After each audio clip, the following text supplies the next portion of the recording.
This time, on episode 448 of Legends of S.H.I.E.L.D., we talk the 2022 Disney Plus TV special, Werewolf by Night, and weekly Marvel news, including Harrison Ford finally getting to take on a role in the MCU as Thunderbolt Ross. Was Mephisto finally cast? And whether Adam Driver is going to have a role in the Fantastic Four.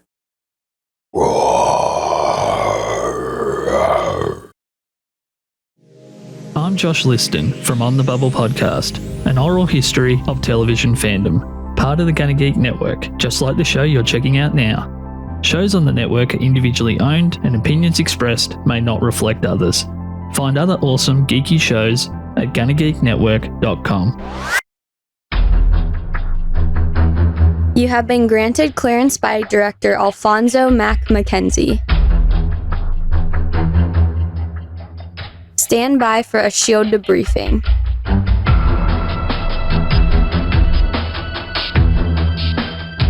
All information to be discussed here is classified and may only be discussed among agents granted clearance by the S.H.I.E.L.D. director. And now it's time for your scheduled debriefing. I'm Agent Lauren. I'm Agent Michelle. I'm the important part of Agent Chris. I'm Special Consultant Anthony. And I'm producer of the show, Director SP. Welcome to Legends of S.H.I.E.L.D., a Marvel Comic Universe fan show discussing the Marvel Cinematic and Marvel Comic Book universes as told on screen by Marvel Studios. This show is recorded on Saturday, October 22nd, 2022, live from the Legends of S.H.I.E.L.D. studios and broadcast graveyard-wide. Come and join our live chat as we record. And if you didn't already catch on to it, we love talking about Marvel because let it roar. If you'd like to talk to us about roaring, you can find us at our website, legendsofshield.com. You can leave us a recording of your roar on our voicemail line, 844-THE-BUS-1. That's 844-843-2871. If you know some people you can sneak up behind and roar and scare them, but also get it on video, make sure to tag us when you post it on Facebook at Legends of S.H.I.E.L.D. If you have any funny gifs of people roaring or make your own, you can find us on Twitter at Legends of S.H.I.E.L.D. You can post yourself roaring and share it on YouTube, where you can also find us at youtube.com/GonnaGeek. If you want to interrupt some really good conversations just with some random roars, a good place to do that is in the Discord server, which you can find at GonnaGeek.com/Discord. And remember, Legends of S.H.I.E.L.D. is a proud member of the Gonna Geek Network. This week, we are doing something so momentous that we had to bring out Anthony out of retirement to guest this week. Anthony, thanks for joining us. I didn't feel retired. I just, unfortunately, I missed the last two She-Hulk episodes with y'all, and I was really sad. So I'm glad you're doing Werewolf by Night so I could get an opportunity to join you guys once again. Well, we're really looking forward to covering it. And this is a special just popped up out of nowhere at the beginning of the month, at least as far as I was concerned. I was not tracking this actually being made. So this was an unexpected pleasure. And we are ready to talk about it. Should we go? Let's go.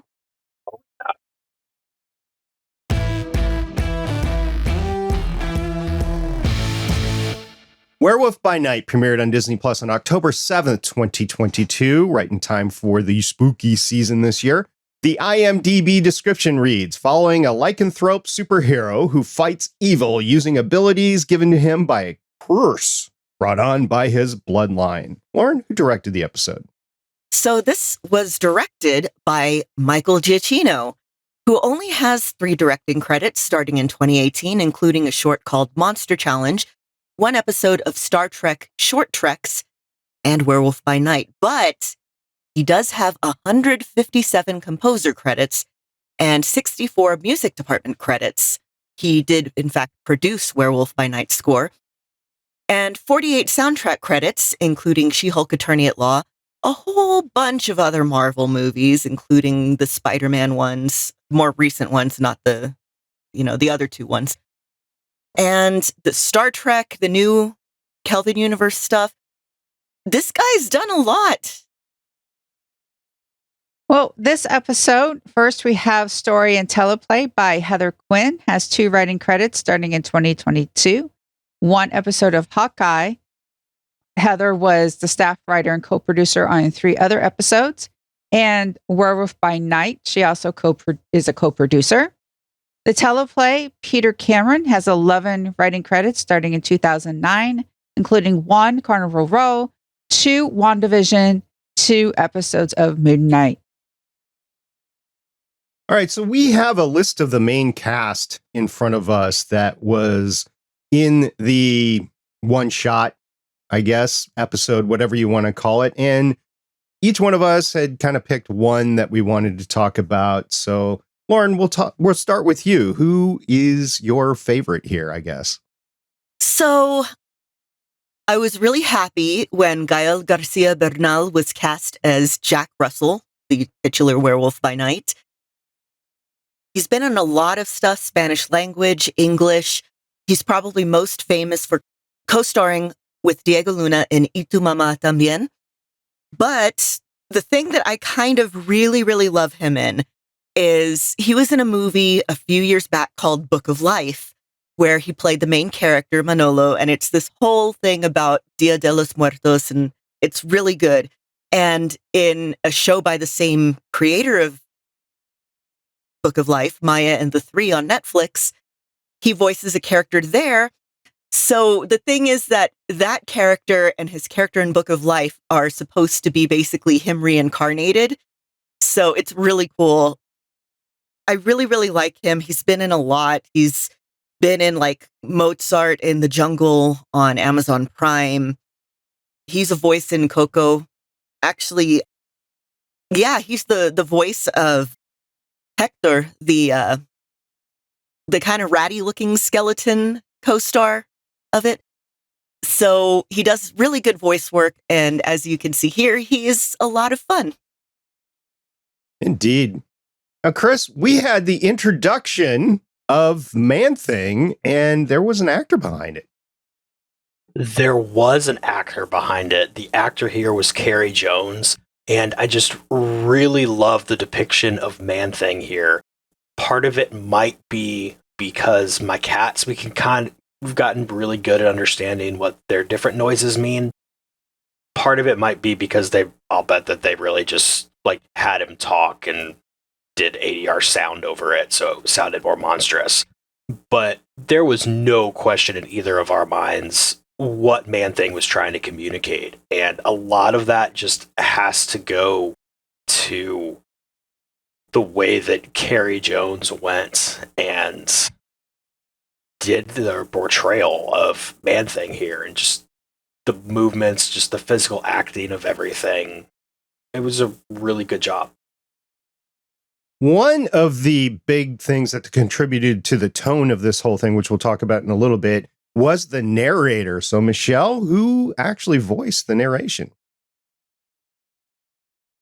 Well, they went all out, in my opinion, by getting one of the voices that many of us know, and that's Rick Wasserman, who has done a ton, has 102 credits as an actor, mostly a voice actor.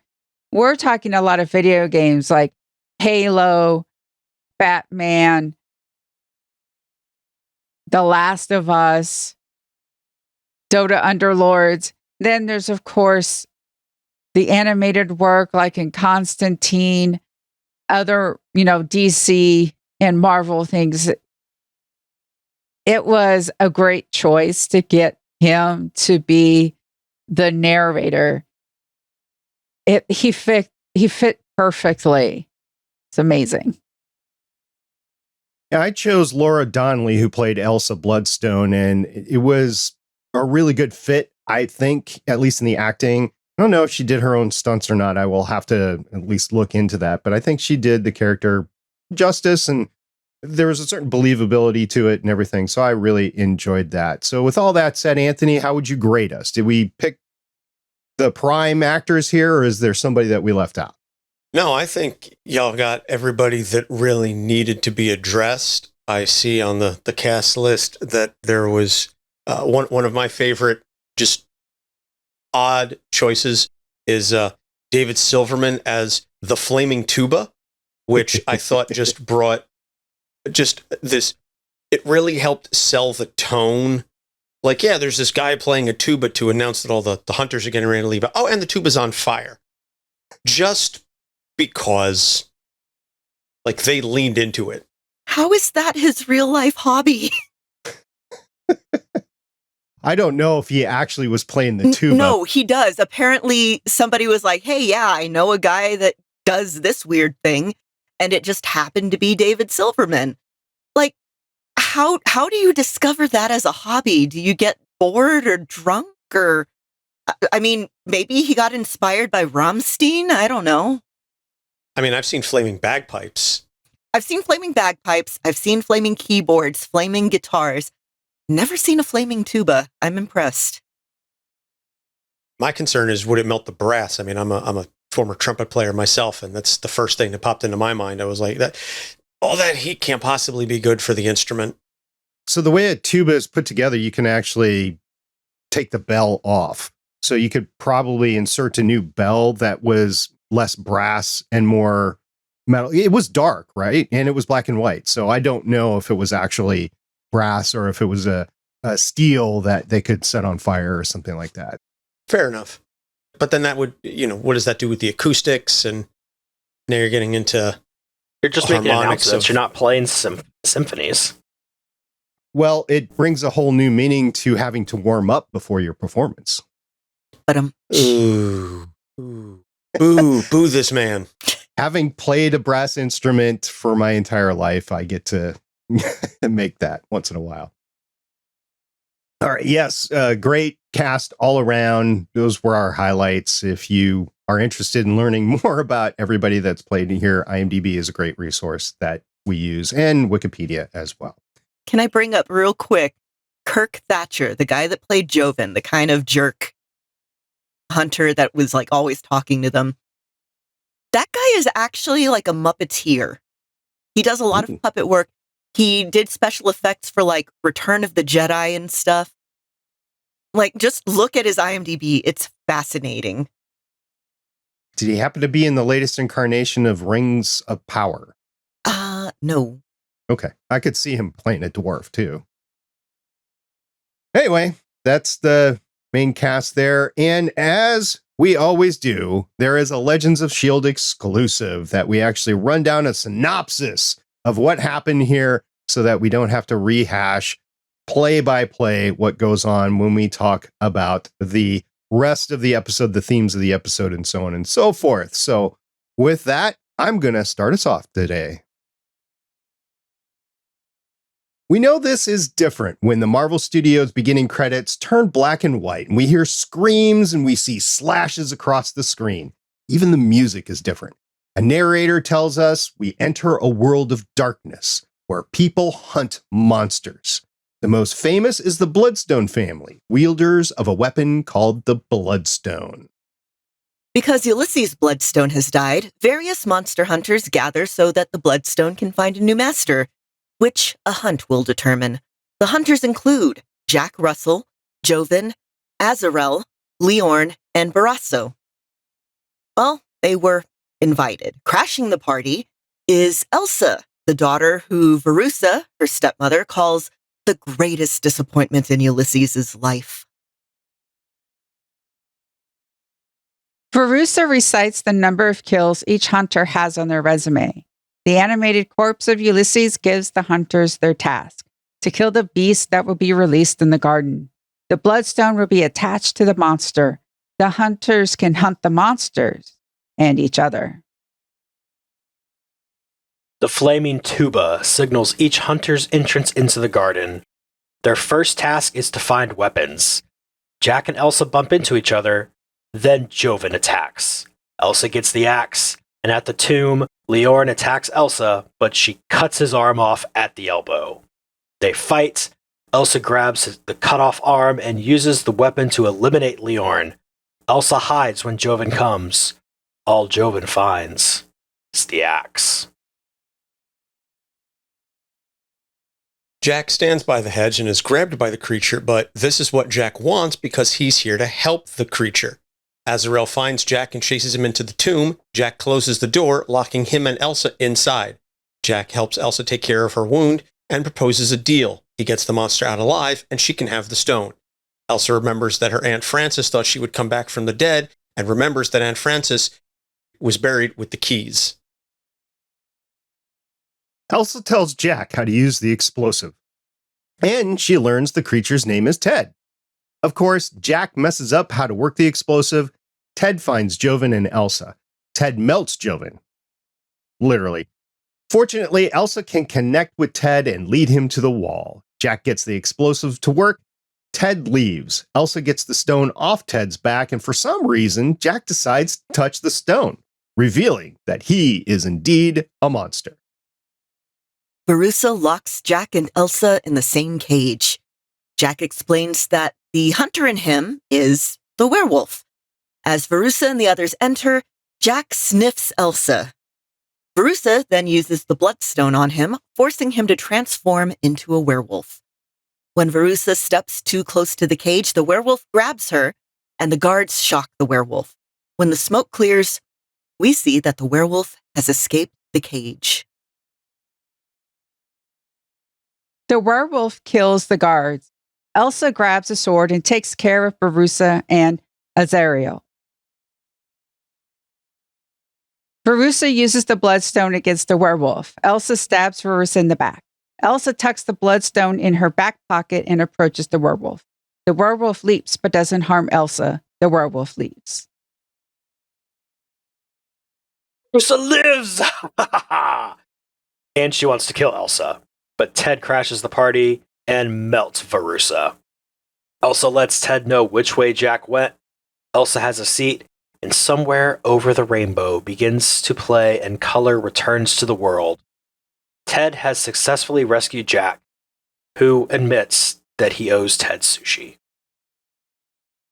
Let's all go get sushi. All right, so let's give our overall thoughts. Anthony, we'll start with you. I thoroughly appreciated the special. This is our first entry into another corner of the MCU.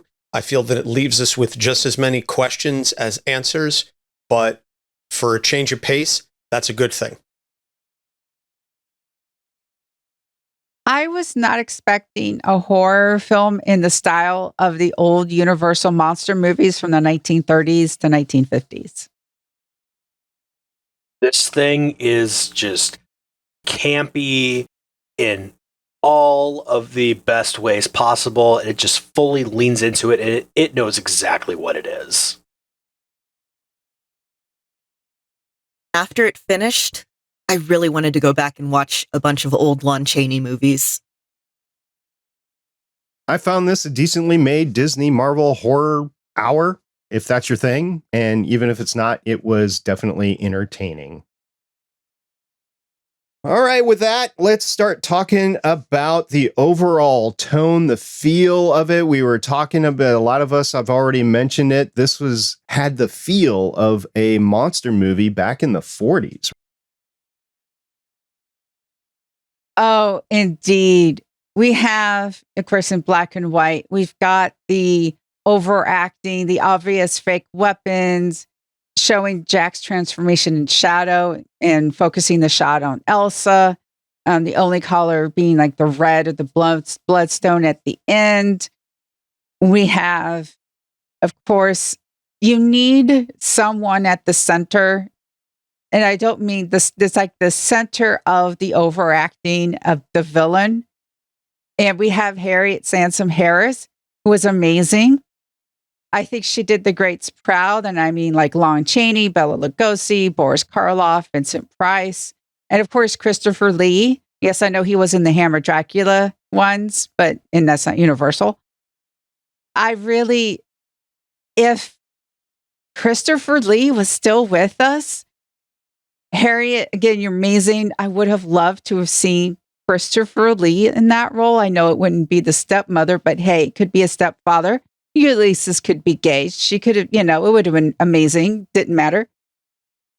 But it was still that wonderful. It was short. You need to realize a lot of the Universal movies are barely an hour to an hour and a half. So this was short, just like they are. And I enjoyed this so much. And I also, too, started to rewatch some of the stuff. And a lot of the Universal stuff is on Peacock in case you are wanting to watch some of these after you watch us. So, yeah, there's a bunch of callbacks to various Universal movies and a little bit of Hammer movies, a little bit of Amicus movies. So I know in particular the werewolf makeup, the body was very much based on the Lon Chaney one. The face is it's London something. It's not American Werewolf in London. It's an older British movie. And they have like the little cigarette burns in the corner to change the reel at like the 16 and 32 minute marks. The beginning had the CBS from the 70s, the CBS special presentation kind of bumper thing. The Marvel Studio Presents thing is also kind of reminiscent of the horror comics that they started doing in the 70s after the Comics Code kind of went away, which actually Werewolf by Night and Man-Thing were some of the comics that were brought around in that era. So that was really cool to see. Yeah, it was obvious that the crew that put this together really admired and appreciated those films. And this was done with such love and reverence for that genre and that style of filmmaking. And that goes to, not just the appearance of, as Lauren was saying, the theme and the beginning and the intros and the bumpers and the font that they used for the introduction and the title screen is very much out of, a 40s horror film. But also that extends then to the way the entire special was made. There was so much practical stuff on set, and especially Man-Thing. Yes, Ted's face was animated with additional CGI stuff, but there was a man inside a suit. They built a Man-Thing suit that someone wore on set, and that love and that just level of detail and care is something that, sad to say, is missing from a lot of the current MCU stuff. So much is done with just CGI and, we'll just fix it in post, we'll edit it in post, we'll create a suit in post. There's something to be said about acting off of a person wearing a suit and getting just something to play off of. And again, it just comes out in those characters. And coming back to Man-Thing, I never thought I would ever see Man-Thing in the MCU. Now, he's been referenced a couple times. He was referenced in Agents of S.H.I.E.L.D. He was referenced in, I want to say, another Thor, one of the Thor movies. But to actually see Ted Sallis live in the MCU, it was just something I never really thought I would see, because I just appreciate the character from that standpoint. Again, to Lauren's point, once the code was dropped, or at least, softened in the 70s, you got to see a lot more of those characters that really wouldn't have been out of place in an EC Comics book in the 50s. Pre-Seduction of the Innocent, et cetera, et cetera. And so Man-Thing is very much one of those characters, as is Werewolf by Night, who, if you know me and I'm a Moon Knight fan, I have an appreciation for, because Moon Knight made his debut in Werewolf by Night. So there's that connection to the character as well. So this is just filled with characters that I love, to say nothing of Elsa, but we'll get to her in a moment. I don't have a ton of direct experience with those old 30s, 40s, 50s horror movies. But what I do have a lot more experience with is things riffing off of them and making those references. So all of the Scooby-Doo stuff with Vincent Price, Doom Patrol, like everything like that, where they're just making fun of it. The random bits of like every cartoon ever known to 90s kids. So even though I don't know exactly the super specifics on what they're working off of for these references, I've been around the references so long that it all just made perfect sense to me. And the only thing missing for me was a cup of marshmallowy cereal. Count Chocula, maybe? Maybe. Blueberry. Yeah, there was a lot of great performances here. I'll be the first to admit, horror is just not my thing, right? But this was well put together enough to keep my attention for hour. When this first came out, October 7th, I believe that was a Thursday or whatever, Michelle brought it up and everything. I'm like, okay, well, we're going to do it. So I think Friday night I sat down and I watched it. And I was like, yeah, okay, this is, might as well get into the spirit of Halloween, right? Spooky spirits and stuff. So it was good.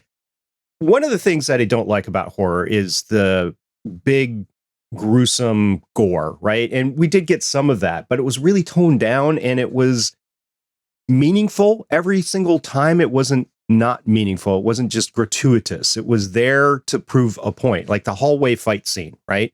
You got a lot of gore and stuff there, but it was meant to prove the point that the werewolf needed to take care of all these guards or what, I don't even know what to call them. They were just private security, I guess. Mooks. Yeah. And they would have taken them out. So they needed to dispose of them. So that was a way to do it all in one big hallway fight scene with the suspense of the door closing. So he needed to get back through that door to get into the big atrium and everything. So yeah, I was okay with it. I'm not a big fan of the gore, but it was well done. I had to admit, it was well done. If this movie was in color, it would have been a lot gorier, but they were able to get away with it because it was in black and white. And that's why this wasn't like TVMA, because it absolutely would have been TVMA if the blood had been red, if this had been in color. Apparently, Michael Giacchino is really surprised it got TV-14 instead of TVMA. So I am a huge horror fan. If you follow me on Twitter, you know I watch a horror movie a day, every day in October. And one of the things that I loved about this is, yeah, they relied more on practical effects. I absolutely adore practical effects in horror movies. And yeah, one of the things they tend to use it for is gore, which for a while there was like the torture porn craze of like the mid 2000s. And I wasn't so much into that. But so yesterday I watched Terrifier, and the gore in that was so well done. And so it can be like a really interesting feature of horror. And I know that, you know, the Universal movies didn't so much rely on it because, you know, movie code, but Hammer did. And this kind of got that feel of the Hammer horror movies in terms of the use of gore and violence and arm removals and things like that. So yeah, the horror fan in me really appreciated their use of practical effects there. Yeah, especially when they did the practical effects of cutting the guy's arm off. I mean, that was practical, right?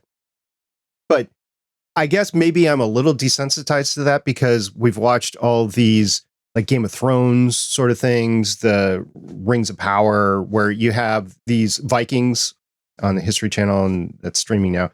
But we've had all of these, which you get this sort of melee fighting, close-in fighting, hand-to-hand fighting. You get these sorts of injuries when you're doing it. So maybe I'm a little desensitized to it, but it's part of close hand-in-hand fighting that you get with monsters, because not everybody can bring a 50 caliber to fight. Matter of fact, it wouldn't have even worked here. was one of the things I was going to talk about was the sets. So you got the paintball field out back. That's what I'll call it, the paintball field.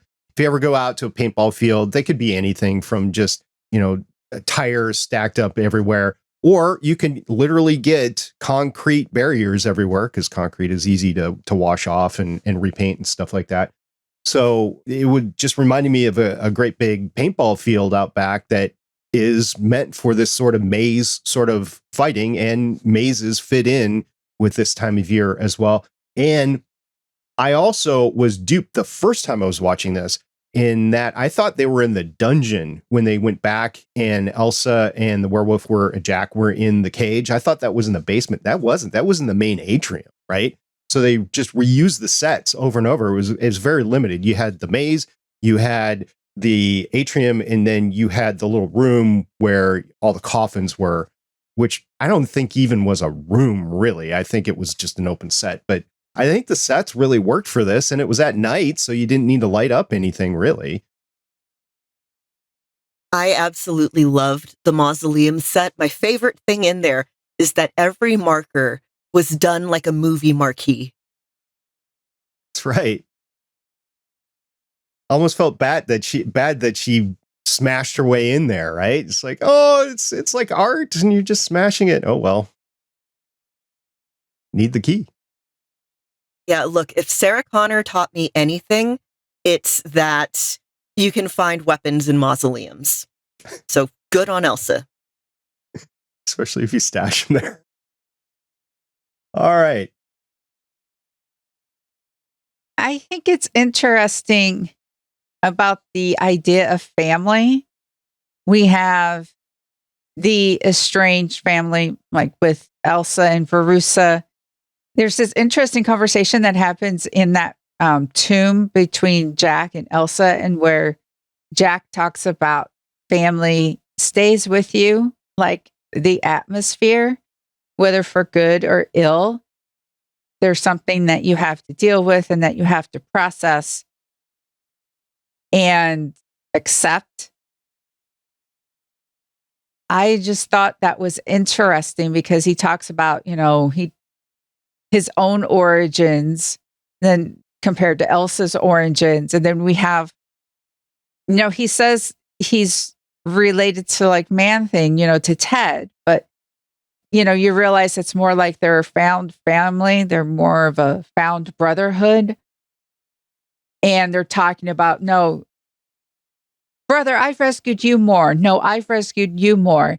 That family little staying with each other and having each other's back that it seems Elsa didn't have with her father and even her stepmother. Because there's that remark that she's more like her mother.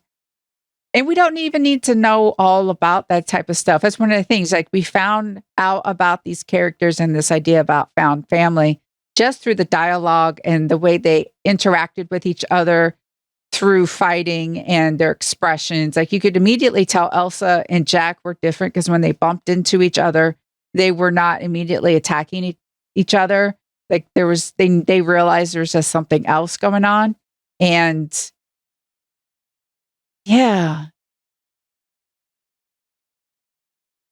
We seem to be having this found family all over the place. We've talked about it a lot with the X-Men stuff. We've talked about it with like every show that we've had here. And it's just something that comics seems to be really good at, because all the time you're getting people shoved together. And you've got it here with Jack and Ted. You've got it here with Jack and Elsa. Jack seems to be the giant linchpin of family in whatever context you want to use the word in this show.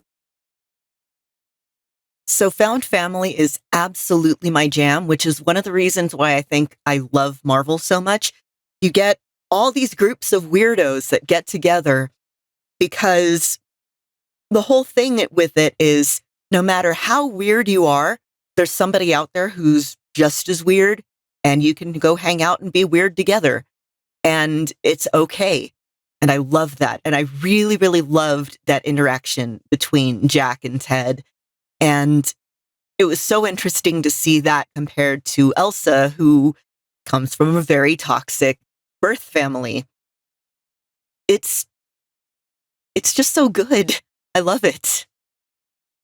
Yeah, we did an entire episode on Elsa and all of the various issues and problems that she has with her birth family. And it's also important to note that at least within the comics sense, there's the Elsa that was originally introduced in Bloodstone, and then the Elsa that was basically completely revamped for Next Wave. And that's the version of Elsa that has sort of carried on moving forward.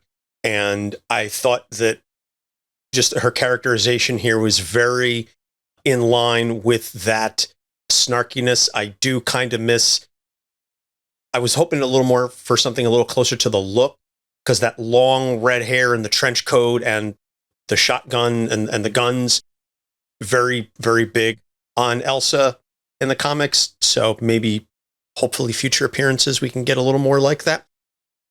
But yes, found family, absolutely. And another thing that I really appreciate about this was, and this may have been just a consequence of the short runtime, is we just get right into the story. There's no major origin. We're not finding out a whole bunch about the backgrounds of these characters. We don't know how Ted Salas became Man-Thing. We don't know how Jack became werewolf. We don't know all the stuff about Elsa. There's bits and pieces sprinkled here throughout the dialogue, and that's why I said at the beginning, there's more questions, or there's at least just as many questions as answers, and that's a good thing, because if it's done correctly, like it is here, you want to know more about these characters, and you're like, oh, they're talking about this. Well, how did Ted become Man-Thing? How did Jack get the curse? You know, he references when he's sniffing Elsa, and he's like, I want to remember you, and she's like, has this ever worked?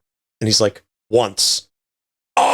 Oh, that's a noodle incident. I need to know more about that. I want to know. You can't just drop a reference like that and then walk away. Like, I mean, you can, but now it brings you in. And at some point, maybe we'll get down the line. We'll find out more about that. But I really appreciate the limitations of the time frame force you to just get right into the story. You don't need that lengthy origin.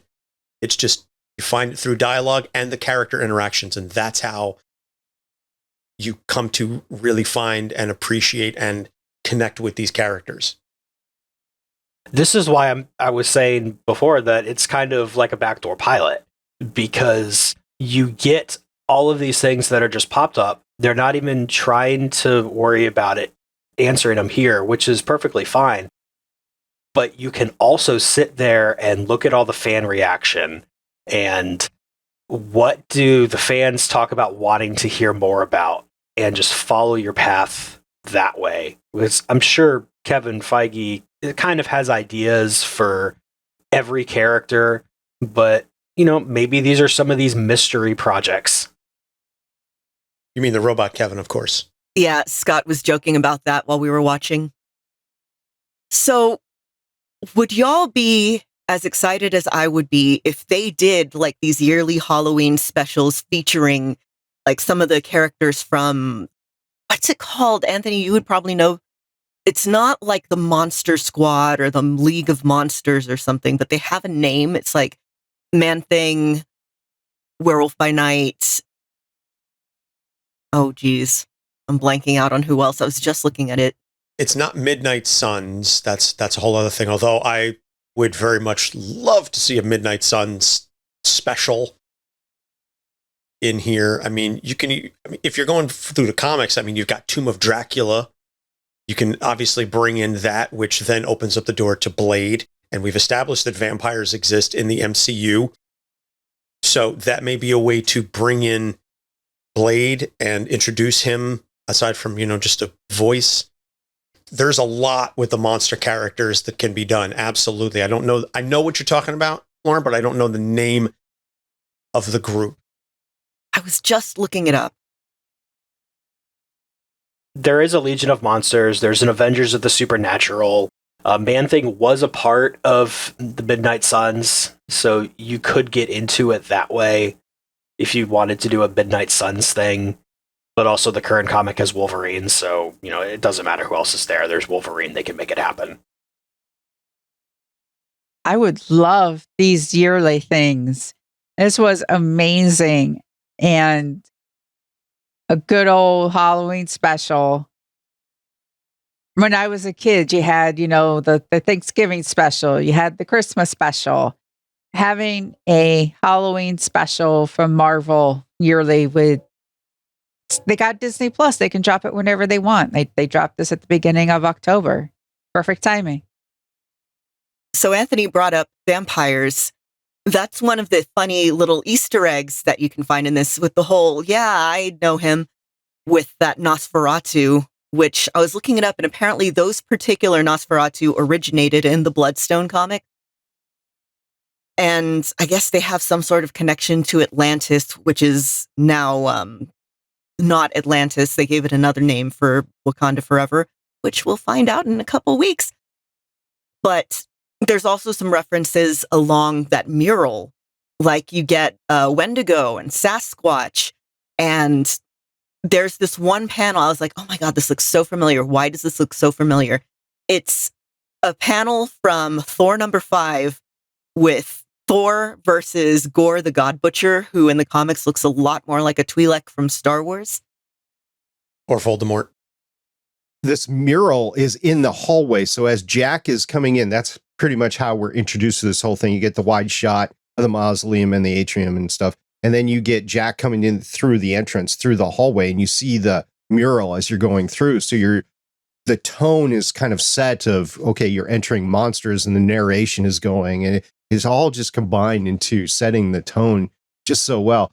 Anthony, you mentioned Elsa and her costume and the fact that she didn't have the shotguns in the large trench coat.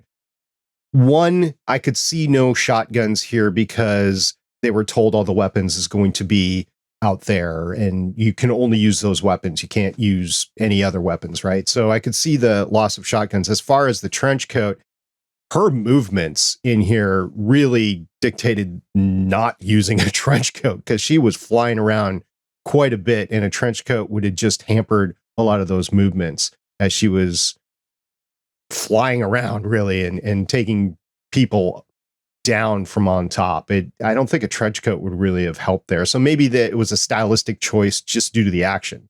Well, I think within the comics, she makes it work.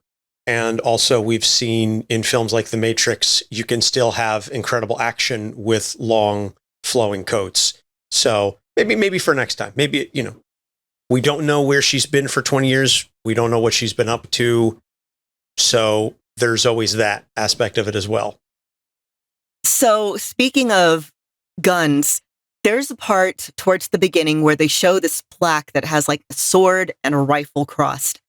And I was thinking, at some point she's going to use the rifle. It's going to be so cool. And instead she grabs the sword, or the sword gets grabbed. I don't remember if she grabs it or if Verussa does.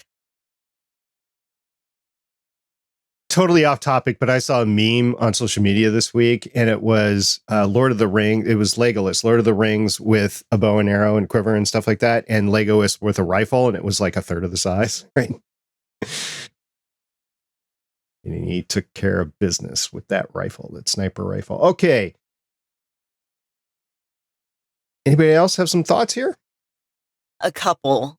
So Gael García Bernal, Jack Russell, he's already adorable. He has big puppy eyes. He puts them to good use here.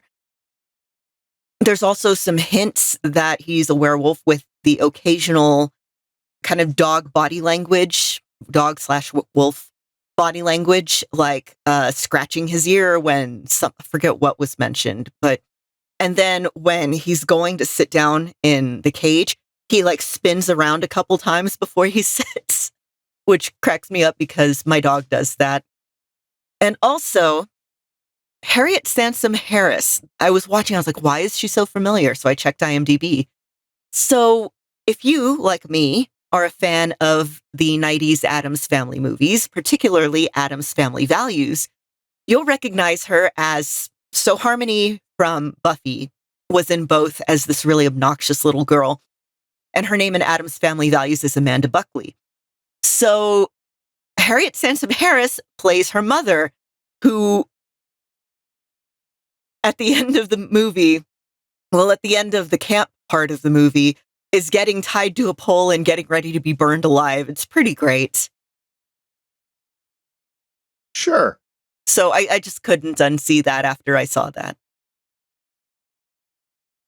One of the things I really appreciate, and we were talking about the throwback appearance and the visual aesthetic, it's also not exactly clear when in the MCU this is happening, because so much of the style of this is very old, and yet the SWAT team or whatever that shows up to help fight the werewolf is dressed in modern gear. Ted and Jack at the end are drinking coffee with a French press. There's some modern stuff in here, but so much of the appearance, whether it's, again, just the clothing, the old gramophone style record player, etc., so much of this has that 30s, 40s aesthetic to it, but it's set in modern times. And I just kind of appreciated this ambiguous time frame that it's just sort of here's a story. We're not really trying to go, too in depth. And obviously folks like us are going to sit and try and nitpick as to exactly when within the time frame of the MCU this is happening. But I just appreciated that this was very much a standalone story. It's, intentionally anachronistic at times. And it just, like I said, it just added to that vibe. And that's one of the things that really made me enjoy it all the more. The wind-up animatronic Ulysses at the beginning. That was amazing. That was great. I'm rotting for you. Total reference to the Crypt Keeper. I loved it. So this Bloodstone, I mean, we've just got through the Infinity Stones and everything like that. And I know that this probably has no relation whatsoever, but I don't know what the powers of the Bloodstone is, what its origin is. Anybody know from the comics anything about the Bloodstone? I do know that, like the Infinity Stones were Infinity Gems in the comics, this was a Blood Gem in the comics. So you got to keep that thematic change going. Beyond that, I really don't know. What is it with Marvel and shiny rocks having all the power? They're not wrong. All I know is that if you don't like Ted, we'll have to reevaluate our friendship. Ted was pretty cool. And at the end, he's hungover, right? He's just spent the night partying as the werewolf, right? And he's coming out with his cloak and everything. And Ted gives him the coffee or tea or whatever it was. I assume it was coffee, right? And he's like, with a gruff voice and everything. It's like, any one of us spent the night out partying too hard, and that's how we act, right? And they just act like bros at that point. I'm like, dude, I'm not really hungry. Well, being a werewolf, that was Jack, after being a werewolf, changing back, feeling awful. Ted telling him, I rescued you. And Jack's like, no. But Jack in the end, of course, is like, yes, you do need some sushi. We don't really get this when the Hulk transforms back, like in the early parts of the Marvel Cinematic Universe. We don't really get the Hulk hungover like this. So this is kind of a new thing as somebody's transforming back. So I think because this is a curse, that might be part of it. So I get migraines. And one of the things that happens is I always call it a migraine hangover. So I feel like this is the equivalent of a migraine hangover, but for werewolves. It takes a lot out of you. Your body is not meant to be doing it. It's not adapted to it by science. It's just, your bones break and reform. And like, I loved that transformation scene where all you hear is the sounds. Yeah, they were saving money on the CGI. KEVIN didn't approve the CGI funds for that. Well, from what I read, the transformation with the shadows and everything, those were all different actors that were, so they would, pop up and that's how it was shot with the lighting, that it was different actors playing. So they would, dress them up with the appropriate amount of prosthetics, whatever, so that they would show up and then drop down. And then someone else would pop up with a little more makeup. And that's how it was done. Again, going back to that practical nature. Yeah. You could do it in a theater that way. Cool. All right. Any final thoughts? Lauren, we'll start. This was good old-fashioned family horror, and I'm going to have fun watching it again. It was fun. It was just fun, and it made me want to watch more horror movies, which I will after we're done. Kaylee tends to be the one to look things up as we're watching these because it doesn't really matter if she gets spoiled for something. So she's sitting there, she like, oh man, Jack, where do I recognize his voice from? Oh, he's in one of the Troll Hunters series as well. But when she saw that his name was Jack Russell, I mean, it was a full-on two-handed facepalm. Really, they named the werewolf Jack Russell, and that's why I love Marvel. To follow up on everybody's points, I think we need more of these. I am probably going to rewatch this at some point in the not-too-distant future, and I really do hope that we get more glimpses like this. This kind of harkens back to the one-shots that Marvel was doing very early on in the MCU. This is a longer version of that. Tell the stories, create these really compelling characters, and the fans will absolutely glom on. Not everything needs to be this 2-hour-long epic that has all these ramifications within the MCU. Sometimes you just want to have fun, tell a story, go different with a genre, and if it's done right and with the care, reverence, and love that this production clearly has for the source material of the vibe, you get a winner like this. I can see myself watching this every Halloween. It's one of those films that I will enjoy going back to. If this is any indication of the quality of the thematic tone that we're going to get with the Guardians of the Galaxy holiday special just coming up in about a month or so, I'm all for it. And I might give this a watch next year, especially if they give us something else next year as well.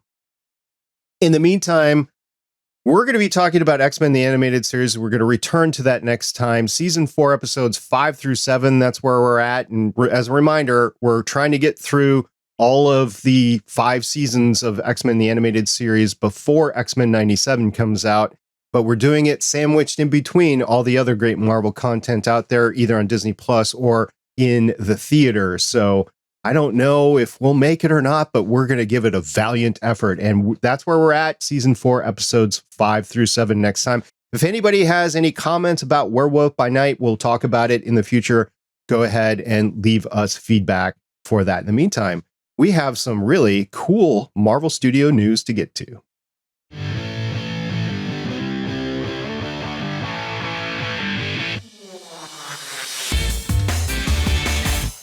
So when William Hurt died, other than being sad, we were kind of left wondering, okay, what's going to happen with Thunderbolt Ross, especially considering that they're doing the Thunderbolts? We have an answer. Harrison Ford will replace him. Harrison Ford will be co-starring as Thaddeus Thunderbolt Ross for Captain America: New World Order. He will star alongside Anthony Mackie, with Shira Haas, Tim Blake Nelson, and Carl Lumbly also among the ensemble. And you might remember Shira Haas is actually in the Thunderbolts movie.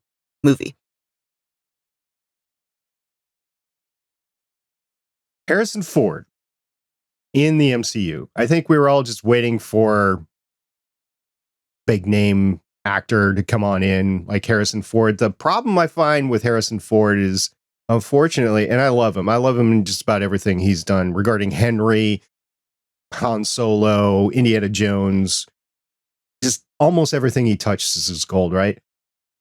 I don't have a problem with him coming in and playing Thunderbolt Ross.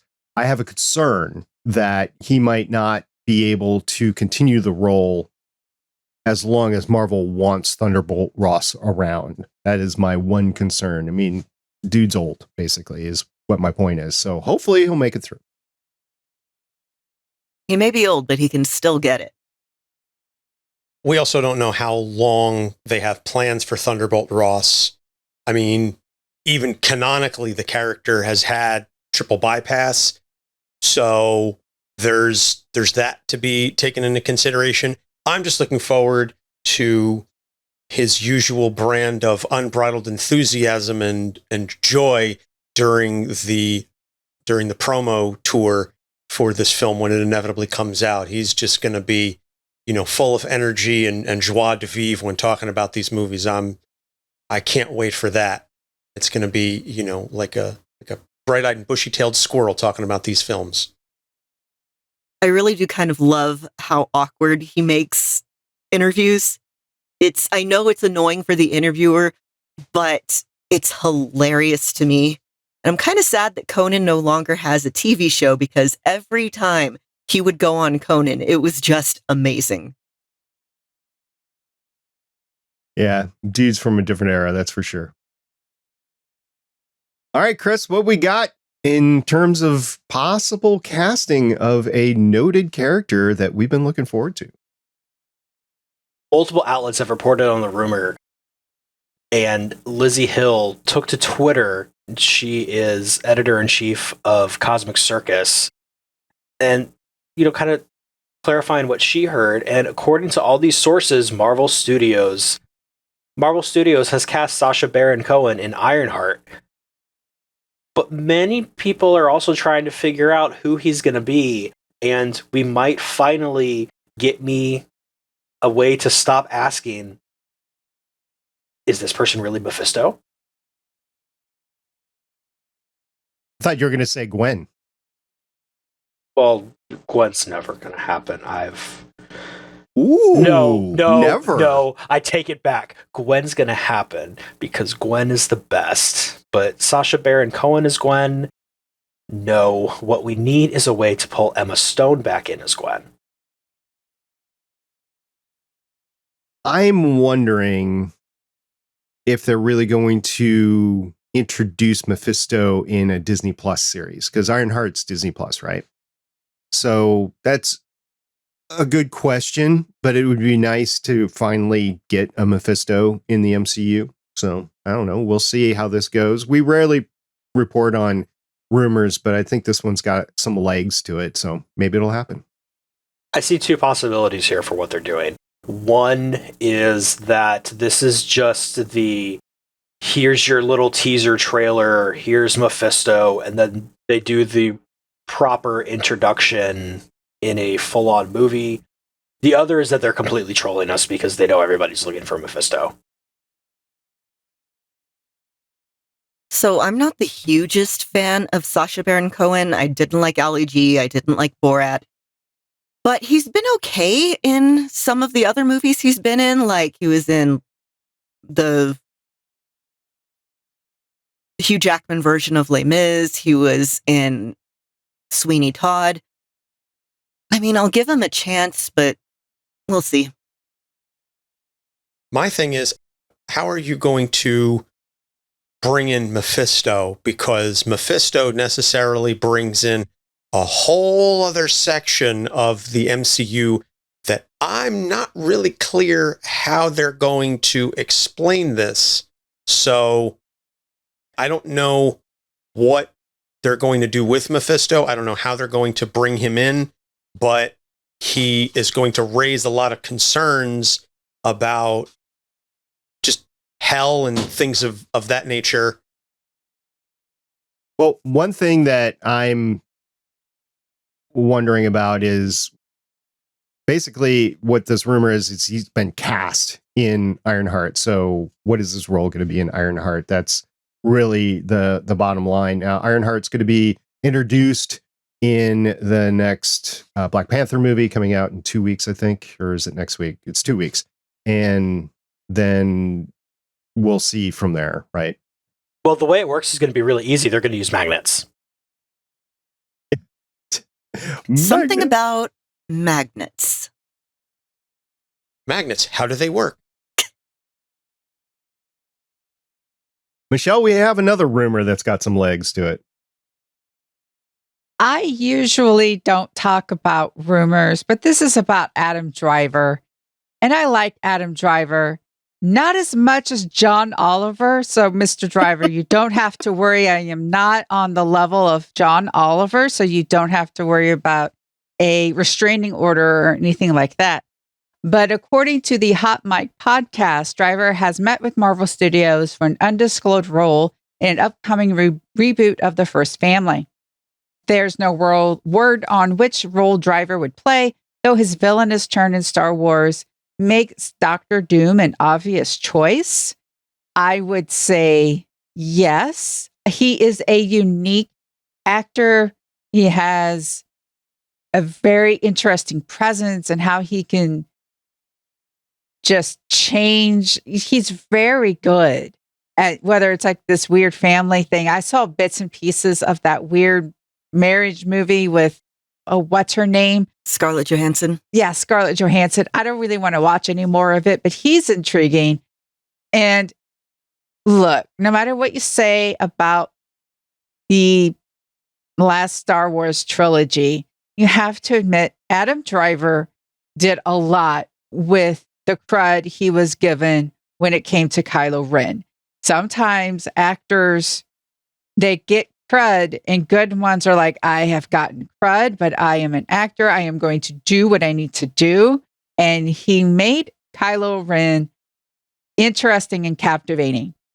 So if he is Doctor Doom, I am on board with that. The guy's an amazing actor. He's good dramatically. Like with Kylo Ren, we know he can act under a mask.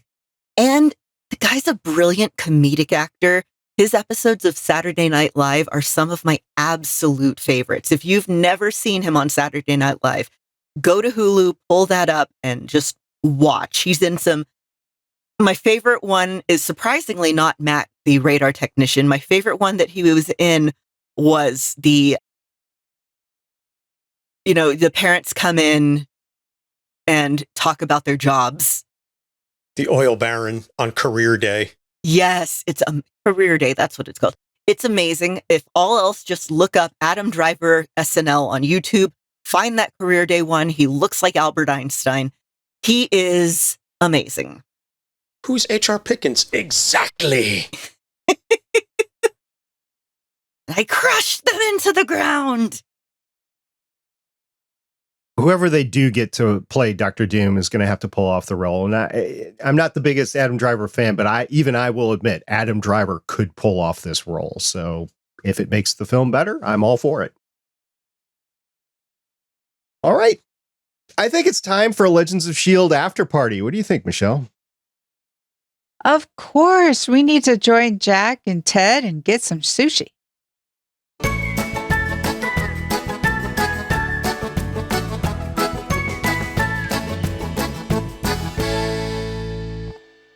Well, Anthony, I know it wasn't Moon Knight or She-Hulk, but I hope you had fun talking about Werewolf by Night with us. Oh, I always have a blast coming on and chatting with you, and especially anytime we get to talk about Man-Thing. I'm looking for, maybe perhaps he gets his own film or at least a series with substantial length, because I need some giant-sized Man-Thing.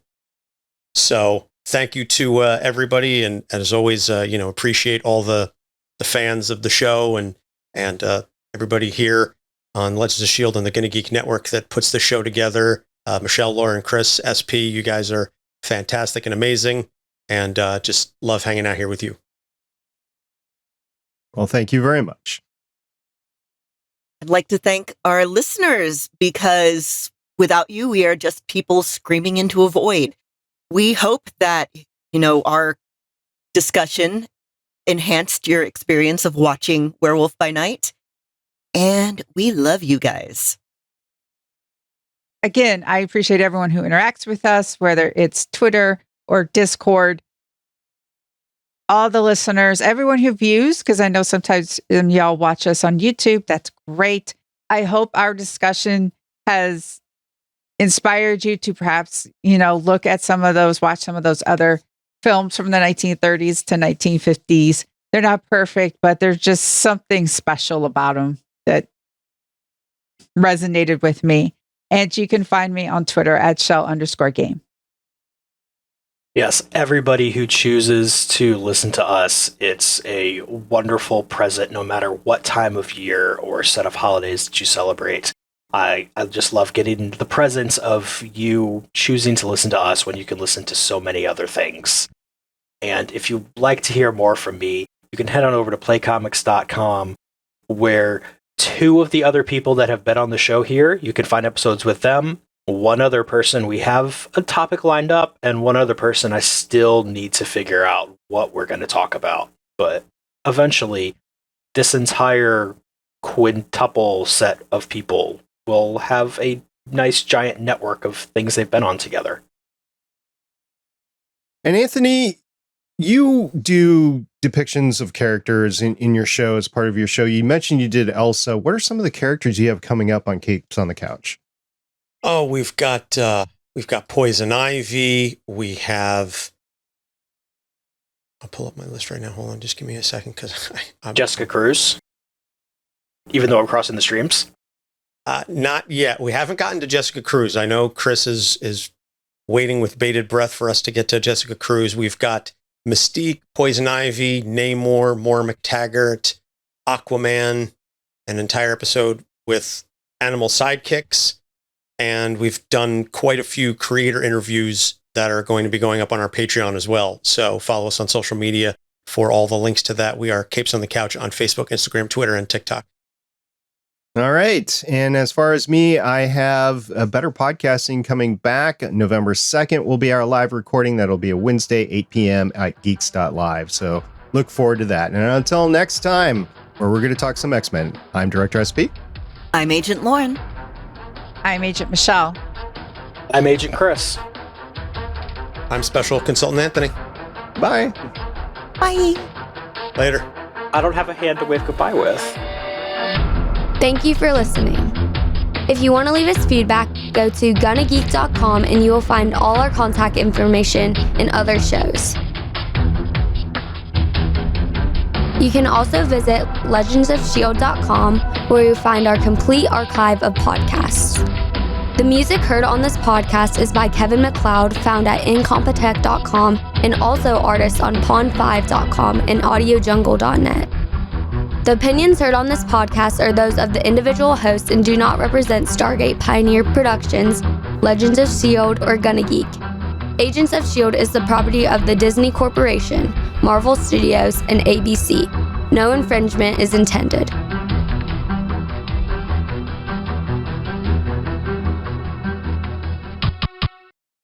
Legends of S.H.I.E.L.D. is copyright 2013 through 2022.